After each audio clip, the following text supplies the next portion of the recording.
Khaleda Zia matric পরীক্ষা নাকি দিয়েছিল, পাস করেছিল কিসে? অঙ্ক আর উর্দু।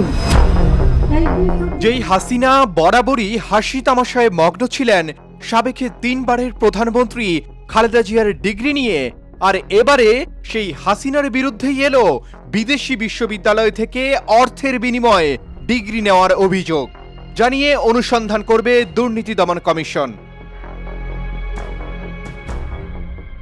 রাষ্ট্রীয় শত শত কোটি টাকা অপচয় করে সাবেক প্রধানমন্ত্রী শেখ হাসিনার ভ্রমণ ও ডক্টরেট ডিগ্রি বিলাস শিরোনামে একটি প্রতিবেদন প্রকাশ করেছে দুদক, যাতে অভিযোগ করা হয় সাবেক প্রধানমন্ত্রী শেখ হাসিনা ভুয়া ডক্টরেট ডিগ্রি সংগ্রহ করতেন, যা তিনি সরকারি টাকায় নিতেন বিদেশি বিভিন্ন বিশ্ববিদ্যালয় থেকে।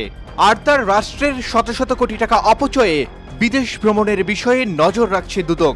সংবাদ সম্মেলনে দুদকের মহাপরিচালক বলেন, সাবেক প্রধানমন্ত্রী শেখ হাসিনা বিদেশ সফরে গেলে যেতেন সফর সঙ্গীদের বিশাল বহর নিয়ে। 16 বছর ক্ষমতায় থাকার প্রতি বছরই যান নিউ ইয়র্কে জাতিসংঘের সাধারণ অধিবেশনে, যেখানে 2015 সালে 227 জনের একটি দল নিয়ে যান 70তম সাধারণ অধিবেশনে, আর 2014 সালে 69তম সাধারণ অধিবেশনে এই সংখ্যা ছিল 178, আর 2013 সালে যা ছিল 134। তাছাড়া বাংলাদেশ বিমানের সংশ্লিষ্ট কয়েকটি সূত্র থেকে জানা যায় 2023 সাল পর্যন্ত বিমানের প্রায় 50 কোটি টাকা পাওনা রয়েছে সরকারের কাছে, যার মধ্যে বেশিরভাগ ব্যয় করেন এসব সরকারি সফরের বিলাসিতায়। দুদকের এই কর্মকর্তা আরও জানান, সাবেক প্রধানমন্ত্রী শেখ হাসিনা বিভিন্ন বিশ্ববিদ্যালয় থেকে ভুয়া ডক্টরেট ডিগ্রি সংগ্রহ করেছেন, যার জন্য প্রশ্ন তৈরি হয় ভারতের ত্রিপুরা বিশ্ববিদ্যালয়, বেলজিয়ামের ক্যাথলিক বিশ্ববিদ্যালয় অফ ব্রাসেলস ও ভারতের বিশ্বভারতী বিশ্ববিদ্যালয় থেকে নেওয়া ডিগ্রিগুলোর সত্যতা নিয়ে।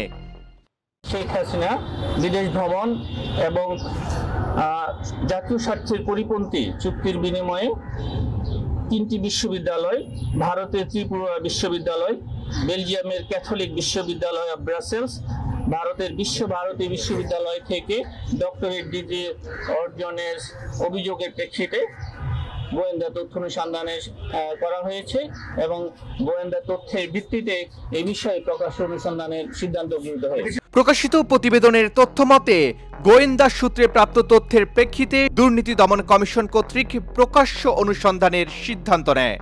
Arman Ali, Daily Sun.